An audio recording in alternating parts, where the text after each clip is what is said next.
Hernández. En nombre de Bonilla Activas Editores y de Librería Bonilla, queremos darle la bienvenida a esta presentación de cultivo y producción del ágave en la región Ciénega Chapálica y en México. Libro coordinado por Omar Roque y Noé Casas Ruiz. Para esta ocasión contaremos con la presencia de ambos coordinadores, de Omar Roque y de Noé Casas Ruiz. Bienvenidos.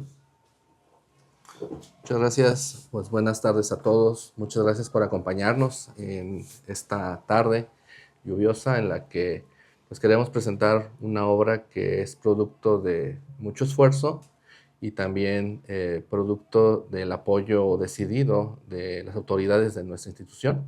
Somos de la Universidad de la Ciénega del Estado de Michoacán de Ocampo. Es una institución pública de educación superior que también se dedica a la investigación social y para incentivar el desarrollo rural y regional en nuestra región. A nombre de nuestra rectora, la doctora Gloria Janet López Mercado, pues reciban también un cordial saludos. Muchas gracias a Artiga Editores, a la librería Bonilla, pues por darnos este pequeño espacio, pues para comentar, platicar entre amigos un poco sobre el contenido de esta obra, que aunque pareciera una obra muy técnica, muy académica, realmente ese no era el interés de esta obra que queremos presentar. Lo que queremos es que un tema que consideramos importante en nuestra región, y no solo en nuestra región, en todo nuestro país, porque está transformando paisajes, está transformando la forma en que estamos nosotros viviendo el campo, está transformando completamente hábitos, costumbres. Este monocultivo le está cambiando la cara al campo mexicano y consideramos que es un tema que merece ser analizado, ser platicado, ser reflexionado. Aparentemente, pues a lo mejor no tiene implicaciones en nuestra vida cotidiana, pero pues cada vez que salimos a campo, a explorar, a conocer a la gente que se dedica a sembrar, a producir los alimentos que consumimos, nos damos cuenta que sí, productos como estos, los monocultivos como el agave, el aguacate, entre otros, está cambiando el rostro del campo y está creando, pareciera que a un inicio un círculo virtuoso, pero ahora un círculo vicioso en el que están cayendo muchos productores, en el que en algún momento vieron dedicarse a la siembra del agave como una forma de ganarse la vida, de poder salir adelante, y resulta que no es así a largo plazo. Muchos de los que se dedicaron a sembrar el agave en sus tierras, ahorita lo han perdido mucho de su desarrollo económico, precisamente por confiar en un producto que parecía que les estaba abriendo el campo, perdón, al comercio internacional, y resulta que no, que se cae el precio del agave, y es un fenómeno que merece ser analizado y estudiado, porque también es una situación que no solamente le ocurre al agave. Prácticamente todo producto exitoso del campo entra a este ciclo en el que hay un boom, un desarrollo importante. Todo el mundo quiere sembrar limón en su momento, todo el mundo quiso sembrar café, todo el mundo quiso sembrar caña de azúcar. Ahorita en Michoacán estamos en la cuestión del aguacate, y hace algunos años el agave pues era el producto que todo el mundo quería sembrar en el país. Pero se cayeron los precios y pues vuelvo a repetir, muchos de nuestros productores están cayendo pues en un atraso, en una pérdida de recursos por confiar en estos ciclos de mercado internacional que no cumplen la promesa de desarrollo que nos prometieron en algún momento. Esta obra consta, sí. Esta obra, Cultivo y Producción del Agave en la región de la Ciénega Chapálica y en México, implicaciones paisajísticas, económicas, productivas y agrotecnológicas. Aquí en el título tratamos de sintetizar las 4 secciones de los distintos capítulos que lo conforman. Vamos a explorar una primera temática, cuatro capítulos, 3 capítulos iniciales en donde se reflexiona sobre el paisaje y las implicaciones que tiene el paisaje, precisamente esta siembra y cultivo del agave. Lo transforma por completo. Áreas que pues eran bosque, áreas que eran dedicadas a una producción como la milpa, entre otras, ganaderas incluso, cambian completamente su estructura paisajística, territorial, creando hectáreas y hectáreas de siembra de agave. Y se entra a una paradoja interesante porque, por ejemplo, en áreas como Jalisco, en Tequila, por ejemplo, esas regiones son ejemplo del paisaje de México para el mundo. Cuando el resto del mundo piensa en México, piensa en los paisajes agaveros de Jalisco, de Tequila. Parece que es algo positivo. Pero cuando todo es agave, es donde uno empieza a perder la riqueza ecológica, que ya en un momento nos va a platicar Noé sobre el tema, porque él es experto en estos temas de ecología agraria. Empezamos a perder esa riqueza ecológica y equilibrio ecológico que debe caracterizar pues, no solo el campo, sino todas las áreas de paisaje en nuestro país. No podemos tener todo un México completamente con paisajes de agave. Y eso es lo que está pasando. Precisamente es muy notorio en la región de donde provenimos, que es la Ciénega, una región pegadita al lago de Chapala, que es el lago más grande del país, que es compartido por el estado de Jalisco y el estado de Michoacán. Nosotros estamos del lado de Michoacán y es la área que estuvimos analizando. Y todo empezó con un proyecto pequeño que se dedicaba nada más a analizar esa área, que está conformada de entre 12 a 18 municipios, dependiendo el criterio para regionalizar. Pero pues son los municipios que están pegaditos al Chapala.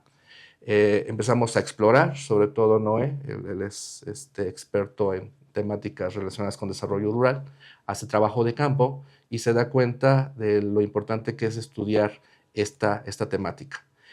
Yo soy historiador, yo soy más de trabajo en archivo, trabajo historias de vida, pero la forma en que él me invita a participar en su proyecto me convence de lo importante que es ver este fenómeno desde lo social, desde su origen histórico, las implicaciones culturales y sociales que tiene.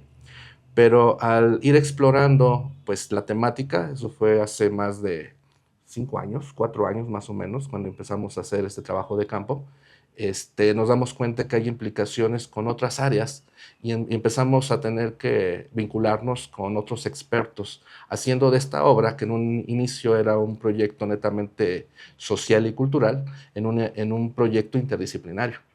Más adelante, bueno, en la segunda parte de la obra, que son ahora sí 4 capítulos, ¿sí? 4 capítulos, analizamos la economía del agave. ¿Qué implicaciones tiene a nivel económico este cultivo y producción del agave? Desde sembrar hasta el producto final, que es el tequila o el mezcal, en venta internacional. Se analizan esos temas a partir de 4 capítulos en donde expertos en economía nos dan una reflexión, teoría, aplican metodologías para que podamos entender qué implicaciones tiene el cultivo del agave dentro del tema económico, que es un tema que nos conecta con mercados internacionales. Es uno de los productos que exportamos al mundo, precisamente el mezcal y el tequila. Y todo inicia desde lo local, desde estas pequeñas áreas productivas. Estos productores empiezan a sembrar el agave y se vende a las grandes industrias transformadoras y llevan este producto a mercados tan importantes como el chino, el estadounidense, el europeo, donde es muy consumido. Se reflexiona sobre el asunto económico en relación al agave. En la tercera parte de la obra, con también 4 capítulos, se aborda el proceso productivo, qué es lo que, paso a paso, qué es lo que se hace desde el cultivo hasta que llega a los mercados internacionales en cuanto al agave. Y se discute algo muy interesante, eh, ¿qué tanto se ha modernizado la producción del mezcal y del tequila? Porque hay una lucha, no una lucha, sino más bien, ¿qué es mejor? ¿Producirlo de forma artesanal? ¿Vale? Desde la época virreinal, las destiladoras o tecnologías de la destilación llegan a América y empezamos a crear esto que llamamos mezcal o tequila. Pero con las nuevas tecnologías, este tipo de procesos van cambiando, se aceleran, pero pareciera que la calidad empieza a disminuir. Entonces hay una discusión en cuanto al tema de calidad. La seguimos produciendo de forma artesanal, dando el tiempo adecuado de maduración, el proceso, lo que tarde, o lo aceleramos bajo esta lógica de mercado, que entre más rápido y cantidad de producción, pues mayores ganancias. Y entonces está esta discusión en los procesos productivos.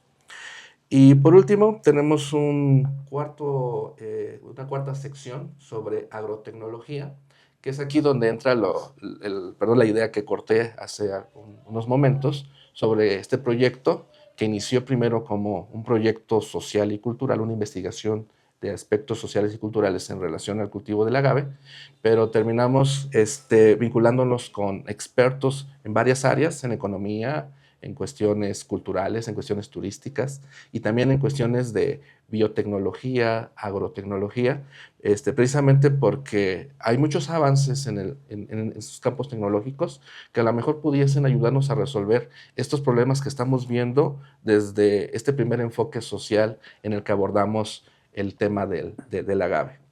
Y nada más hubo dos aportes muy interesantes, uno de María Cristina del Rincón, el control biológico de plagas de insectos en los agaves y su papel dentro del panorama del paisaje mexicano, y de José Alejandro Segoviano y Alejandro Ibarra y María del Carmen Ojeda, multiplicación in vitro del agave tobala, una propuesta metodológica para propagación y conservación.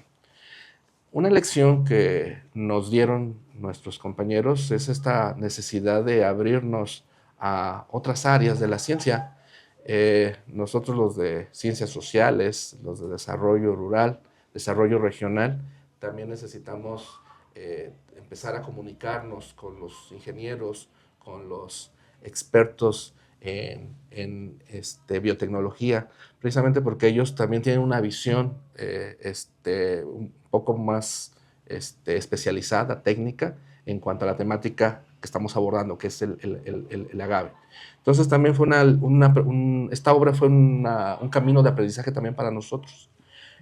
Siempre habíamos trabajado con antropólogos, con historiadores, con sociólogos, con regionalistas, y pues encerrados en nuestro círculo académico, no nos damos cuenta que en otras áreas también se está abordando el mismo tema desde otra perspectiva, que resultan complementarias a las nuestras, no separadas. Y es una lección que nos llevamos también nosotros de esta obra, ¿vale? Empezamos hablando del paisaje desde cuestiones geográficas, históricas, desarrollo, antropología, pero terminamos hablando sobre agrotecnología, precisamente porque hay una necesidad también técnica de mejorar la forma en que se trabaja el campo mexicano, ¿vale? Tiene que haber un equilibrio, es parte de las conclusiones de la obra, de muchas conclusiones que iremos mencionando algunas de ellas, que debe haber un equilibrio entre esta herencia cultural que nuestros ancestros y generaciones anteriores nos han dado, no solo en temas del agave, sino siembra del maíz, siembra de muchos productos que consumimos en la actualidad, ¿vale? De las cuales tenemos que aprender y tenemos que cuidar. Es patrimonio cultural de todos los mexicanos, ¿vale? Pero también tenemos que estar abiertos a estas nuevas tecnologías que pueden ayudar a los productores a salir adelante, porque si tenemos un rezago y un problema es en el campo mexicano. Todas esas personas que día a día tienen unos trabajos más duros, bueno, es algo personal, pero pues mi suegro se dedicó muchos años al campo y vi lo difícil que es sembrar el campo. Es un esfuerzo constante que ellos hacen y todo lo que podamos hacer para ayudarles, pues bienvenido. Bueno, no sé si quieres comentar algo en específico, Noé. Bueno, un poquito Sí. Comentar el origen de la idea del libro. Buenas tardes a todos y todas, también a quienes nos ven en redes sociales. Bueno, a mí me gustaría comentar un poco en este primer bloque cómo surge la idea, ¿no? La idea de este libro, al principio, pues bueno, era una idea un tanto acotada.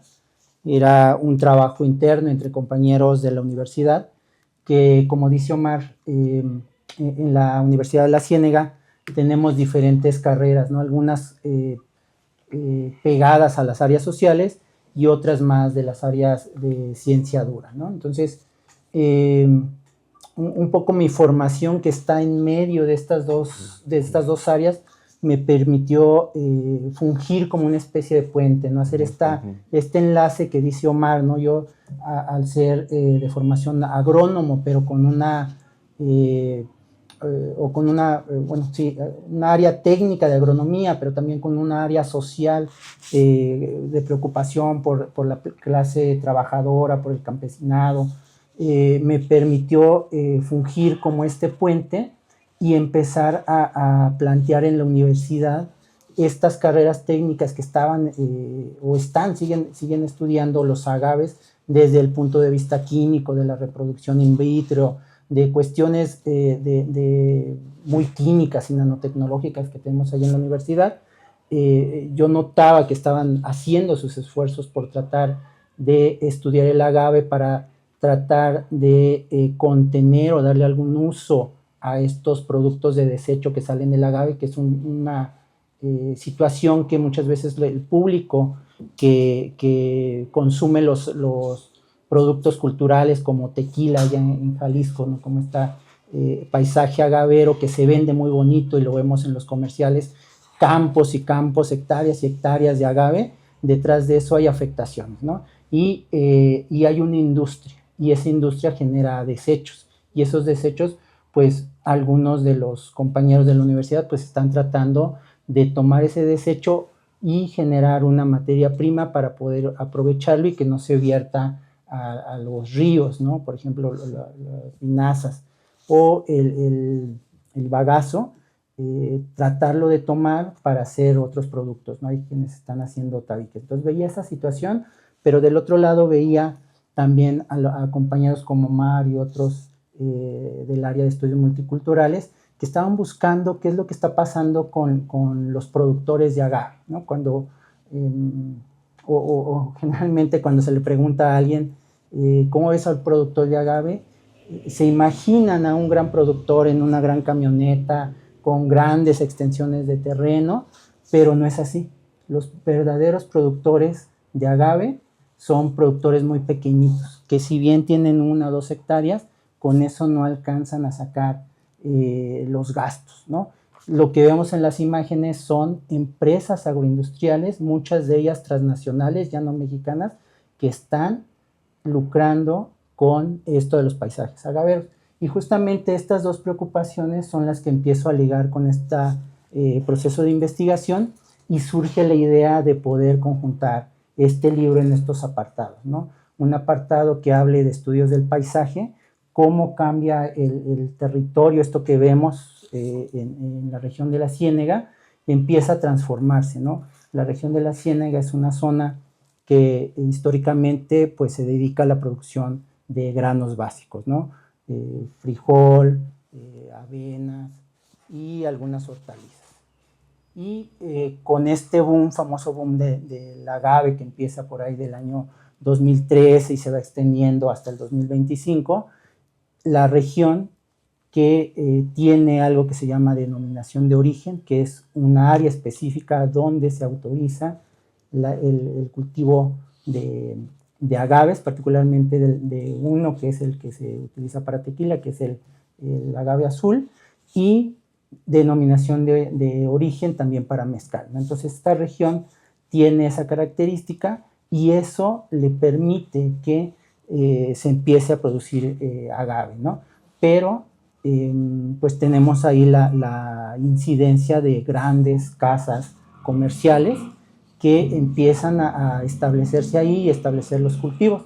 Y productores pequeñitos, estos que les comento que son de hectáreas, 2, 3 hectáreas, los más grandes tienen 4 o 5, pues no pueden competir contra productores de talla internacional, ¿no? Hay empresas que pues tienen todo el respaldo y todo el capital internacional y que son quienes están realmente llevándose todas las utilidades, ¿no? Entonces, en el libro parte de lo que se trabaja es este puente, ¿no? Ver qué es lo que pasa con el paisaje, cómo está cambiando a raíz de la llegada de las agroindustrias, qué es lo que pasa con los pequeños productores, cómo están viviendo esta situación en un primer momento del auge, del boom del tequila, quiénes sí se vieron beneficiados y quiénes no, ¿no? Porque hay quienes perdieron absolutamente todo, ¿no? Cuando digo todo, tengo entrevistas de gente que vendió casas por poder invertir y no le pegó a los precios del agave cuando tenía que jimar y se quedó sin nada y con una deuda, ¿no? Entonces eso se marca un poco en el texto, pero además se marca también otra parte en los estudios del paisaje, los esfuerzos por recuperación de, pues de las áreas verdes, ¿no? Y en la región Ciénega particularmente hay un ecosistema que se llama selva baja caducifolia. La selva baja caducifolia es muy rica en especies, tiene 2 temporadas, una parte del año que es seco, tiene un color muy café, tonos muy terrosos, y cuando llegan las lluvias cambia totalmente, se ve completamente verde el paisaje, todos los cerros, y en ese ecosistema hay una cantidad impresionante de plantas y animales, algunos endémicos, muchos de ellos en peligro de extinción, y que son los que están siendo amenazados por los cultivos del agave, ¿no? Entonces, ahí pues se plasma esta situación, ¿no? Como la importancia de algunos esfuerzos de algunos investigadores que están tratando de rescatar esa zona, pero también de algunos investigadores que estamos tratando de rescatar también los agaves que están dentro de esa selva baja, ¿no? Bueno, les comento porque es un dato que cada que voy a hacer una charla se desconoce. Para la producción de tequila solamente se usa una variedad de las 260 que hay en México, ¿no? Hay 260 especies de agaves que se pueden aprovechar y solamente se usa una para tequila, que es el agave Tequilana hueve variedad azul, ¿no? Y para mezcales se utilizan una mayor cantidad, son alrededor de unas 20, 30 especies y todavía nos quedan muchas más que se pueden aprovechar. Y eso, hablando particularmente de mezcales, los productores mezcaleros no hacen plantaciones o hasta ahorita no las han hecho en monocultivo como el tequila.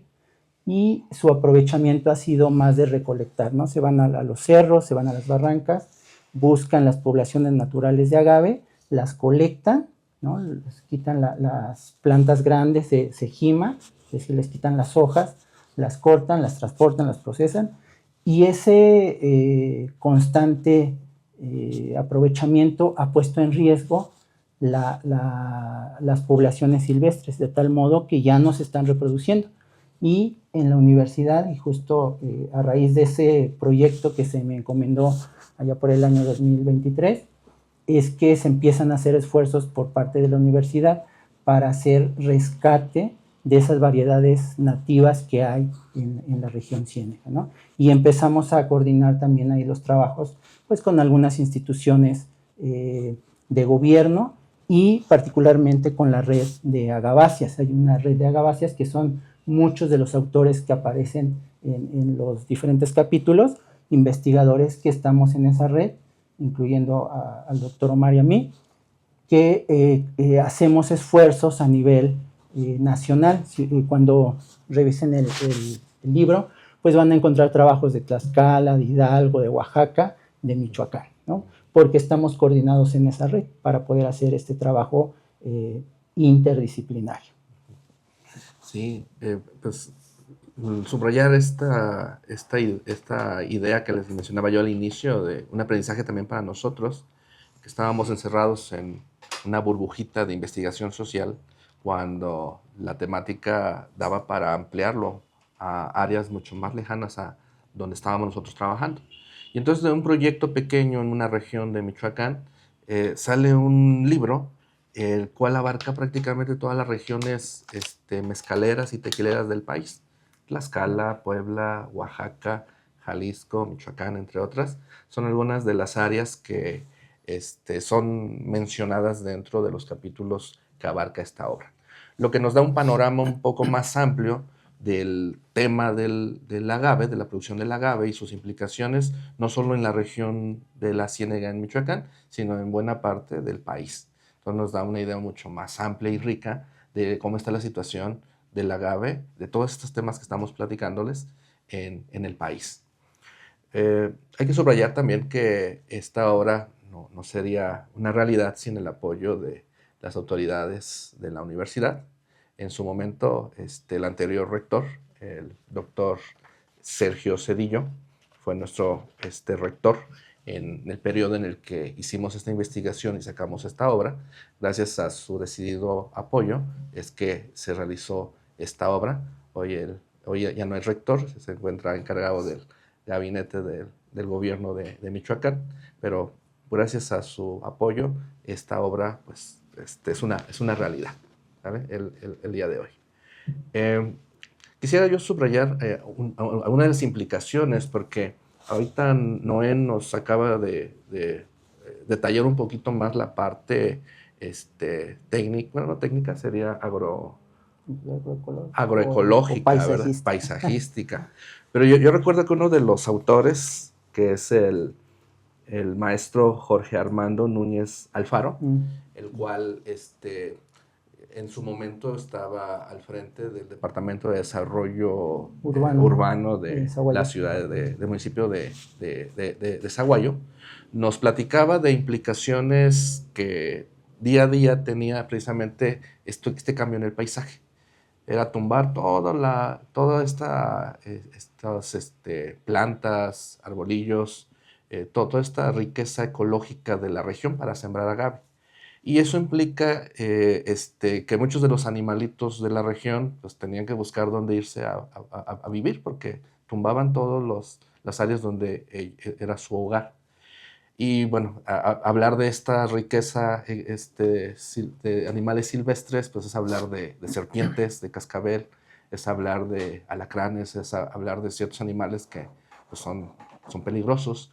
Y pues al tumbar sus áreas donde ellos viven, buscan dónde esconderse y tener una guarida. Y los lugares donde buscaban esconderse eran las casas, alrededor de los terrenos. Y entonces nos comentaba que tenían muchos casos de niños que eran mordidos o que eran picados por estos animalitos, y era producto precisamente de esta limpia que se estaba haciendo por querer sembrar agave. Entonces, fíjense implicaciones cotidianas que tiene esta actividad, ¿vale? Por darles un ejemplo de que todas estas actividades económicas tienen implicaciones en nuestra vida diaria, ¿vale? Bueno, es algo que recordé ahorita que estabas hablando sobre la temática. El agave es un regalo de los dioses, es según la tradición de culturas mesoamericanas, tanto purépechas, aztecas, entre otras, consideran precisamente al agave como un regalo de los dioses, el cual buscaba alegrar el corazón de los hombres, ¿vale? En general. Entonces, pues es precisamente por esa implicación que el pulque tiene, ¿verdad? Ese alcohol que genera, pues, ese estado frenético y calmado a la vez, que es producto del alcohol en el sistema, ¿verdad? Pero ese regalo que nos dio los dioses, supuestamente, ahorita se volvió una maldición, precisamente por estos fenómenos que estamos platicando, ¿vale? Hay problemas económicos que se han generado, como lo menciona Noé. Hay muchos casos de personas que, bueno, yo no he sabido de alguno que se haya suicidado, ¿verdad? Pero que sí, creo que ha habido casos. Cuando cayó el precio del agave, de estar, por ejemplo, a 30 pesos el kilo de agave. Una bola de agave puede pesar 50 kilos, ¿no? Y de estar a 30 pesos el kilo, pasó a 1 peso. Entonces ahí hubo pérdidas muy grandes y sí, al menos en Jalisco sí hubo casos de suicidio. Sí, entonces ver estas implicaciones, ¿verdad? Porque uno nada más ve la cara, como menciona Noé, de la empresa transnacional que te vende la botellita de tequila, ¿verdad? Muy bonita, comerciales, mercadotecnia, ¿verdad? Pero hay un precio grave, un precio terrible que la gente que se dedica a esto tiene que pagar. Y es parte de lo que estudiamos, porque el cultivo del agave, estas producciones de tequila y de mezcal, no solamente es ganancia, no solamente es mercado, hay vidas que destruye, precisamente por esta crisis en la que el último año cayó la producción del agave. Entonces, subrayar esa parte. Y bueno, como les mencionaba yo al inicio, pues abrimos con una introducción en la que pues damos estos datos históricos, culturales sobre el agave, reflexionamos un poquito en relación a ello. También hacemos esta reflexión que les mencionaba yo, que no nada más es para el producto del agave, prácticamente todo producto agrícola pasa por ese ciclo de auge y empieza la crisis. Y les daba yo el ejemplo de la caña de azúcar, del café, de la naranja, del limón. Prácticamente todos los productos pasan por ese proceso. Y yo creo que es algo que todo productor debe de conocer, ¿vale? Porque esto que le pasó a los productores del agave, le pasó a los productores de café, le pasó a los productores de limón, le pasó a todo el que se ha intentado pues, ganarse la vida con alguno de estos productos. Y bueno, una lección, bueno, quisiéramos que fuera una lección pues, para nosotros los michoacanos con el aguacate. Sigue el auge, pero pronto esa burbuja va a reventarse y tenemos que estar preparados, ¿sale? Para cuando ocurra eso, sobre todo los que se dedican a ello, ¿sale? Bueno, no sé, Noé, si nos quieras platicar un poco específicamente de tu capítulo, sí. Imaginarios, por favor. Bueno, algo que me tocó trabajar y bueno, en que sigo trabajando es algo que llamo los imaginarios del paisaje, ¿no? Y bueno, y esta idea la tomo del urbanismo. En el urbanismo hay un concepto que dice que hay ciertas zonas de la ciudad donde nosotros imaginamos cosas o tenemos sensaciones, y hay espacios, si ustedes reflexionen en su interior, en el lugar donde viven, en el barrio donde viven, hay ciertas zonas donde dicen, bueno, esto no podemos ir porque lo siento peligroso, y se crea todo un imaginario, ¿no? Sin que lo conozcamos y lo vamos transmitiendo. Pero hay otras zonas de los espacios de las ciudades que son agradables, son gratos, son familiares, ¿no? Y evocan recuerdos y sensaciones. Pues ese concepto lo traslado al estudio del paisaje y empiezo a ver cuáles son estos imaginarios que los actores sociales, es decir, la gente de gobierno, los productores pequeños, medianos y grandes, ¿no? Los industriales, las academias y la población, la ciudadanía en general que habita este territorio de la región ciénega, pues tienen en relación al fenómeno de establecimiento de plantaciones de agave en la zona, ¿no? Y el capítulo, que es el capítulo número 2, que precisamente lleva ese título, Los imaginarios del paisaje agavero en Sahuayo, Michoacán, pues busca un poquito retratar eso, que cada uno de estos actores, cómo lo ve, ¿no? El sector gobierno, pues lo que busca es atraer economía, ¿no? Y las economías se mueven a través de industrias, de poner fábricas, de generar fuentes de empleo, y el sector tequilero justamente sí es una agroindustria que promueve eso, ¿no? Pero pues ya mencionabas algunas de las implicaciones de esas economías, ¿no? Los deterioros ambientales, la injusticia en el reparto económico, ¿no? Y sobre todo las afectaciones a la población, ¿no? Omar ya mencionaba esta parte que Armando, que también escribe en el libro, mencionaba con las especies que se les quita su hábitat y se tienen que refugiar a las orillas, pero también me gustaría mencionar que en el capítulo 1 justo hay una pequeñita parte que muestra cómo una extensión alrededor de 40-50 hectáreas se le removió la selva baja, esta cubierta vegetal que se tenía, y en algunas zonas con ese mismo fenómeno, pegadas a la ciudad de Sahuayo, sufrieron en época de lluvias. Este proceso se hace antes de las lluvias, llega el periodo de lluvias y se crea un deslave. Recordemos que la vegetación, una de sus funciones es retener la tierra y evitar que cuando llueva se vaya, ¿no? Entonces, al hacer estos procesos de establecimiento de cultivo, se va la tierra y afecta a un sector importante, varias colonias de la ciudad de Sahuayo. Y eso, aparte de las afectaciones a quienes vivían en esa zona, trae también afectaciones al municipio. Tienen que hacer erogaciones que no estaban previstas para poder solucionar eso. Y eso ocurre en muchas zonas del país donde se está llevando a cabo estos procesos, ¿no? Y también en el libro se deja ahí cuenta un poco, y en mi capítulo los gobiernos, los presidentes municipales y algunos directores de urbanismo y del sector rural, pues mencionan esto, ¿no? Mencionan un poquito cuál es el papel del gobierno. Los productores dan sus experiencias, como esta que les comentaba, que han perdido todo, y algunos que sí lograron pegarle al precio grande, entonces están muy contentos, ¿no? Pero ya en una segunda ronda de inversión, pues ya no lo están tanto, ¿no?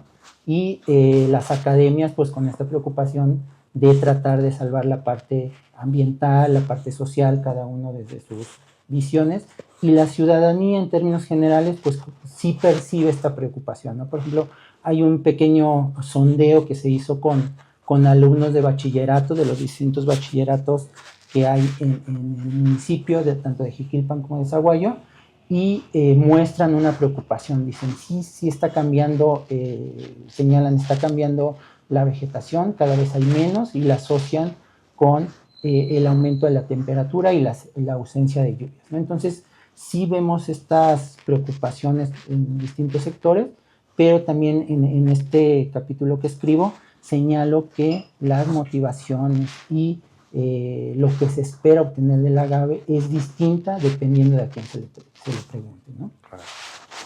Sí, pues subrayar esto que menciona Noé, que es bien importante. Precisamente este cambio en el paisaje está afectando muchas formas del movimiento y el flujo del agua, por ejemplo. Esto que está ocurriendo y estamos notando precisamente en Sahuayo y en Jiquilpan y en los municipios alrededor, en el que en las últimas semanas ha llovido extremadamente fuerte, mucha cantidad de agua, y es donde es notorio precisamente que el haber quitado estos topes naturales que daban los árboles, que daba la naturaleza del paisaje como estaba originalmente, está provocando estas inundaciones que están afectando a mucha población en estos municipios. Ya prácticamente para terminar, quisiera subrayar también el último capítulo de la segunda sección sobre procesos productivos de la doctora Luzmila Herrera Pérez, donde nos habla sobre un proyecto de tabernas y plantaciones agaveras como potencial para actividades agroturísticas en Tequila, Jalisco. Es un proyecto en el cual se enfoca, pues sí, en el tema del agave, pero más bien como el pretexto para crear una forma alternativa de desarrollo económico, precisamente con un proyecto turístico. Ya sabemos que el paisaje agavero es patrimonio mundial de la UNESCO, pues explotar ahora eso, pero desde el turismo, ya no tanto sobre la cuestión del agave, sino que ese paisaje, ese patrimonio cultural se vuelve el atractivo para visitar esos lugares, y eso genera pues ciertos ingresos para las personas que viven ahí, ¿vale? Entonces se multiplica el ingreso de esas personas. No solamente es el cultivo del agave, que como ya lo mencionó Noé, realmente los beneficiados son las transnacionales. El pequeño productor se lleva una mínima parte de lo que se genera con esta industria, ¿vale? Entonces, una forma de que parte de esos beneficios llegue a estas personas, a esos pequeños productores, son proyectos como estos, proyectos agroturísticos de protección del paisaje que explote precisamente este potencial que tiene el paisaje como patrimonio cultural. ¿Vale?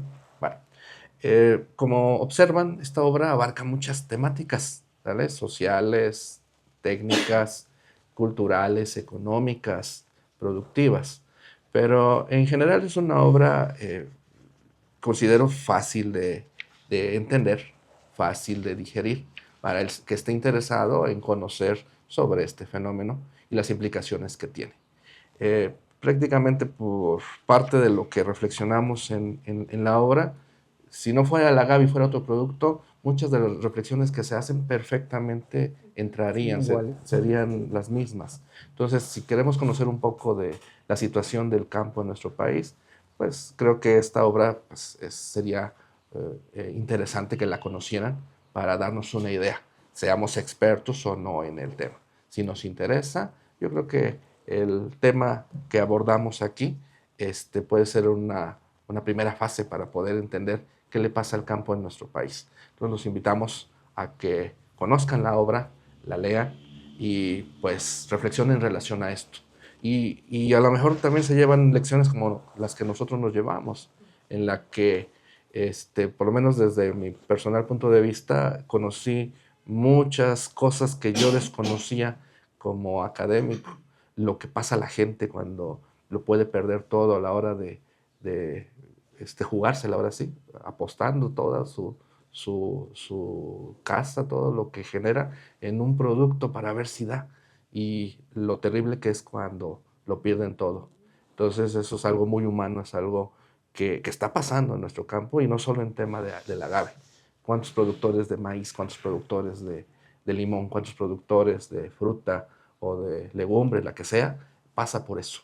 Entonces yo creo que es algo muy humano y tenemos que entenderlo. Y a veces gente como yo que no estamos tanto en el campo, es algo velado para nosotros. Entonces yo creo que es importante conocerlo.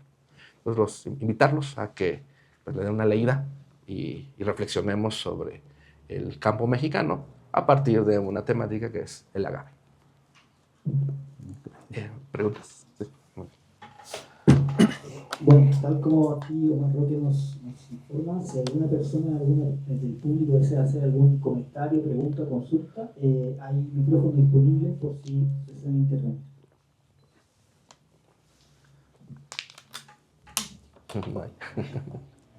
No, hablamos otra hora. Sí, o sea, como quieran, ¿eh? Sí, ahí. Bueno, hay un comentario. Sí. Buenas tardes, yo agradezco toda la información, como tal uno desconoce todo lo que sucede, pues, que llevamos nuestro jitomate, frutas, verduras a nuestra mesa, claro, y que no sabemos todo lo que ocurre atrás, ¿no? El ser una conciencia, eso para mí es pues valorar más lo que llevo a mi mesa y a mi familia. sí, Gracias. por supuesto. Muchas gracias. Así es. Sí, así es. Hola, ¿qué tal? A mí me gustaría hacer un par de preguntas. La primera es, mencionaban eso del aguacate, ¿no? O sea, que iba a llegar un momento en que iba a probablemente a bajar el precio, como sucedió con el agave, y dijeron que había que prepararse. Claro. Bueno, al menos de parte de las personas que lo cultivan, ¿no? Sí. ¿Cuál sería, por ejemplo, una forma de prepararse ante una cuestión como esa? Y la segunda pregunta es, el consumidor común, como creo que somos nosotros, o bueno, yo por ejemplo, ¿cómo se puede apoyar a lo que usted menciona como la producción como los pequeños productores, Sí, claro. pero obviamente como desde un consumidor común, Sí, ¿no? sí, o sea, sí. menciona lo de las tabernas, pero me imagino Sí. que por eso habría que viajar Claro. a esos lugares. Sí, Es sí. como para el consumidor común, Claro. cómo podemos apoyar a esos pequeños productores. Muy bien. ¿No? Yo creo que eso es. Gracias. Si quieres, Sí. comenta un poquito y ahorita. Ahora es lo que te preparas. Sí, pues sí, pues como le mencionaba, ver estas temáticas sí nos hacen reflexionar y apreciar precisamente lo que llega a nuestra mesa. Todo ese esfuerzo que hay detrás y sacrificio de mucha gente para que ese alimento nos nutra. Entonces, Me pareció que es una lección bien importante para todos nosotros. Y es algo que creo que es importante que también lo compartamos con nuestros niños, que se den cuenta y aprecien precisamente tanto del productor y el padre de familia. Y eso lo conecto con la pregunta del compañero. Pues fíjate que sí, el campesino es el primer eslabón que es afectado por estos fenómenos económicos, estas situaciones de las que estamos platicando. Pero realmente el que paga el precio completo somos nosotros, ¿vale? A lo mejor al productor le dan mínimo del precio que llega al centro comercial o a los grandes mercados de los productos, pero nosotros somos los que pagamos el precio completo. Entonces, por ejemplo, si el jitomate al productor le están pagando, estoy inventando, realmente no sé los precios, 5 pesos, y nosotros lo estamos pagando en 35, la pregunta es, ¿quién se llevó los otros 30, verdad? Y yo creo que parte de lo que tenemos que hacer para resolver estas problemáticas es ver quiénes son los intermediarios que se están llevando esos 30 pesos. Y a veces eso es lo difícil, porque les decía yo no me di cuenta de estos fenómenos hasta que empecé yo a verlos directamente con este proyecto de investigación. También nosotros tenemos ese problema, tenemos un supermercado o un mercado que son los intermediarios de lo que realmente está pasando en el campo. Tal vez una solución sería precisamente ver la manera de cómo vincularnos con los productores, ¿vale? Directamente con ellos, porque ellos les pagan lo mínimo, ¿vale? Pero ya hay un sistema que evita precisamente que haya contacto entre el consumidor y el campesino, el productor. Hay todo un sistema muy complejo que no permite tan fácil esa relación directa. Entonces tenemos que buscar la manera de cómo vincularnos con la gente de campo. Y bueno, como menciona, pues a lo mejor ir hasta allá pues es difícil, ¿no? Pero por ejemplo, ustedes en la Ciudad de México conozco que tienen mucha relación con productores de los alrededores, los pueblitos de los alrededores, los famosos marchantes, ¿no? Que vienen y ofrecen sus productos en la calle. A lo mejor si podemos empezar a comprarles directamente a ellos, podría ser un pequeño paso para eliminar esos intermediarios que inflan tanto el precio. Una idea, sin ser experto en el tema. En cuanto al tema del aguacate, sí prepararnos, bueno, fue algo que se me ocurrió al momento, pero no lo había yo reflexionado así. Un plan, sí se necesita un plan, hay que estudiarlo. De lo poco que sé sobre el tema, sé que los estadounidenses, las universidades estadounidenses ya están buscando forma de modificar el aguacate para que ellos sean los productores, así como lo hicieron con el maíz transgénico. Nosotros éramos los productores número uno de maíz a mediados del siglo XX, ¿vale? Pero ellos implementaron biotecnología para mejorar la semilla y producirlo a un precio mucho menor y con ventajas genéticas, ¿vale? Ahorita se está discutiendo qué tan bueno es ese transgénico, ¿no? Se están haciendo estudios, hay quienes dicen que son malos, hay dicen que no lo son, pero pues lo que es una realidad es que eso que hicieron los estadounidenses nos quitó el mercado, o sea, nos eliminó como los productores número uno y ahora ellos son los productores número uno de maíz, ¿vale? El plan es así, los estadounidenses ven que ahorita el aguacate es el oro verde y quieren apoderarse de ese producto y están trabajando genéticamente el aguacate para que ellos se vuelvan los principales productores. Todavía no lo han logrado, pero en cuanto lo logren, se revienta la burbuja y empieza el momento de crisis para nuestro propio mercado.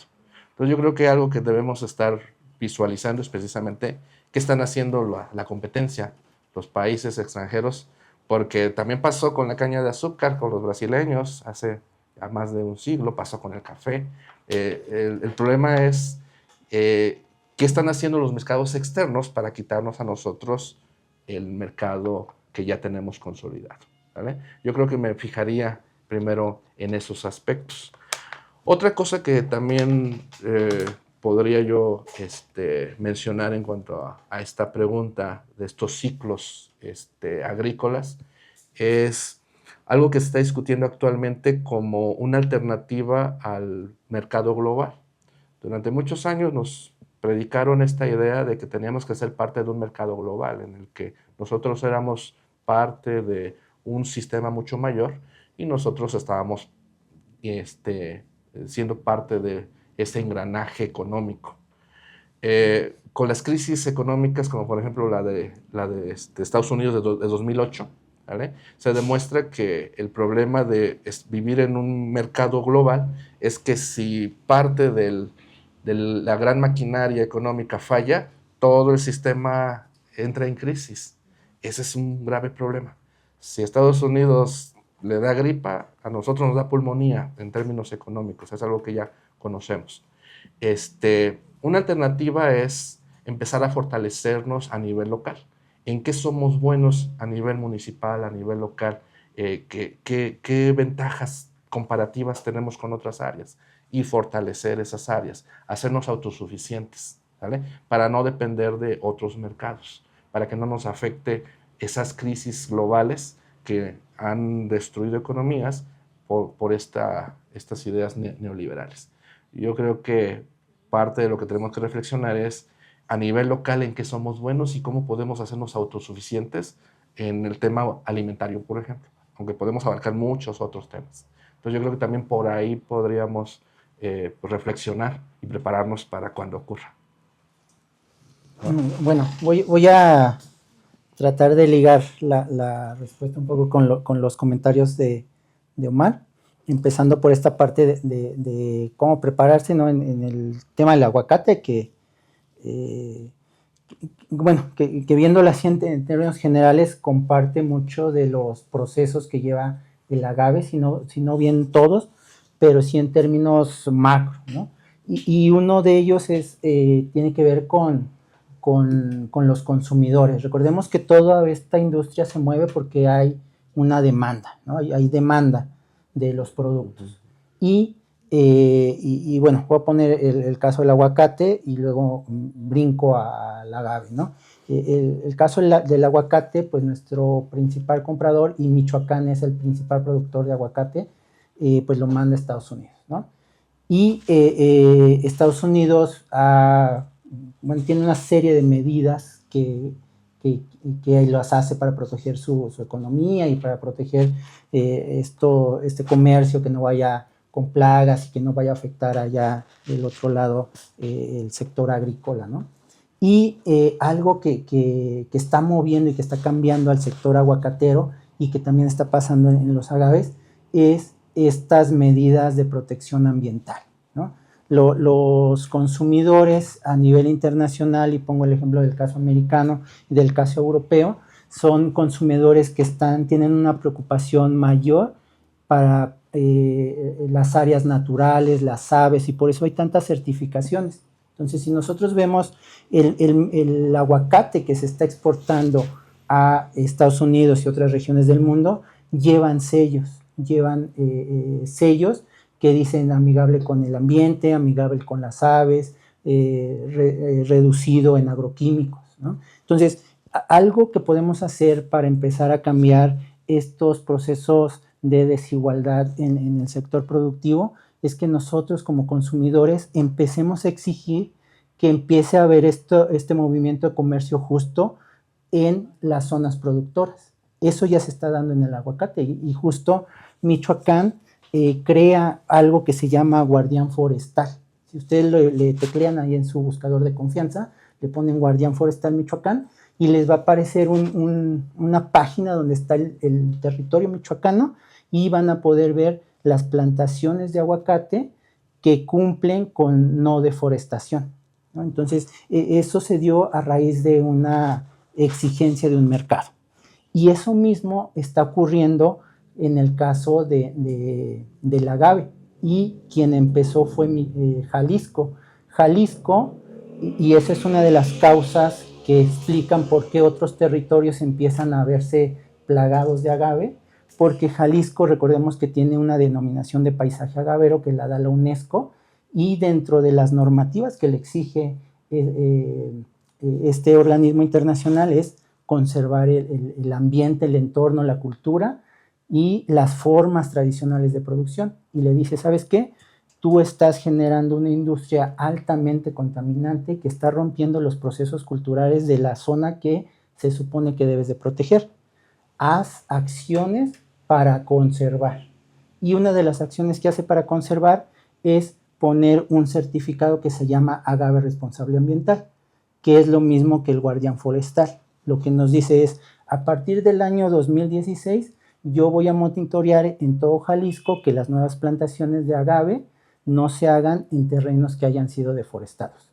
Si tú o si yo detecto una plantación en un terreno que fue deforestado, no te la voy a registrar y no la vas a poder meter a la industria tequilera.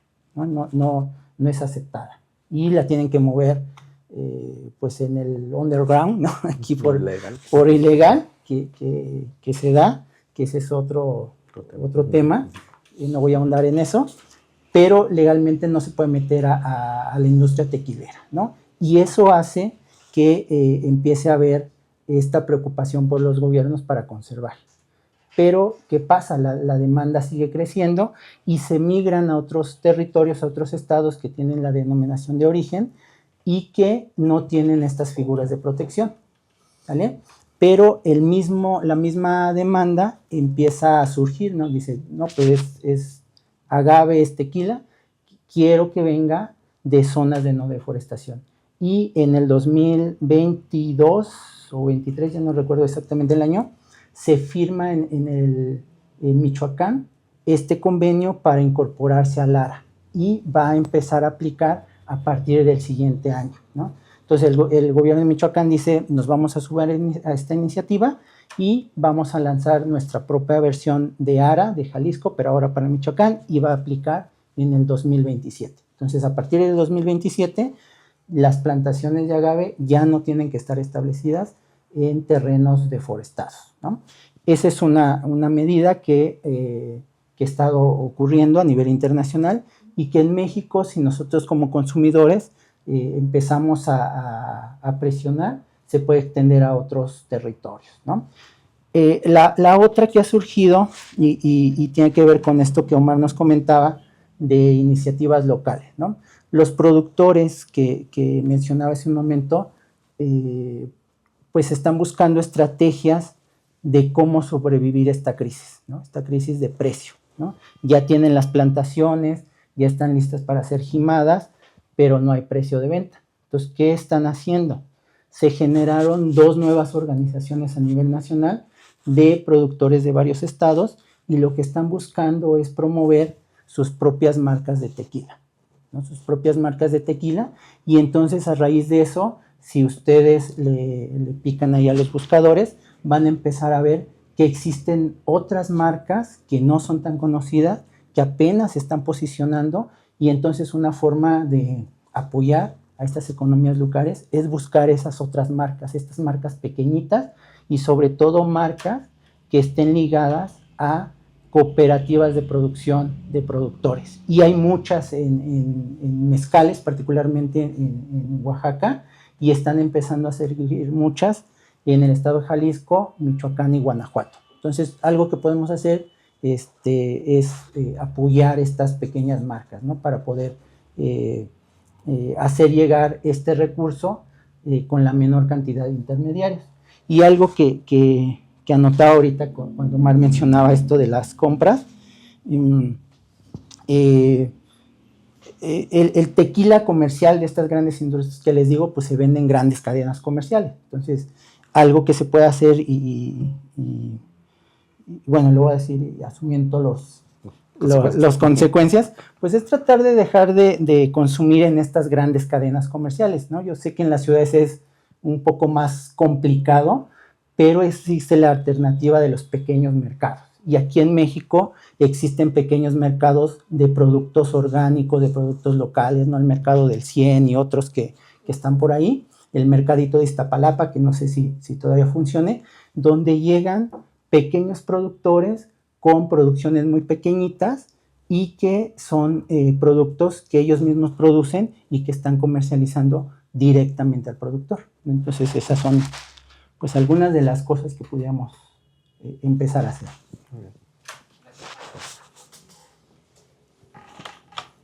Muy ¿Alguna otra consulta, pregunta, comentario? Bueno, si no es así, en nombre de Bonilla Artigas Editores y de Librería Bonilla, queremos agradecer a Omar Roque y a Noé Casa Ruiz por esta presentación de cultivo y producción del ágave en la región Ciénega Chapálica y en México. También aquí al público presente, bueno, hay ejemplares del libro sobre el mostrador por si alguno le interesa. Buenas tardes. Gracias, Muchas Manuel. gracias. Muchas gracias a todos.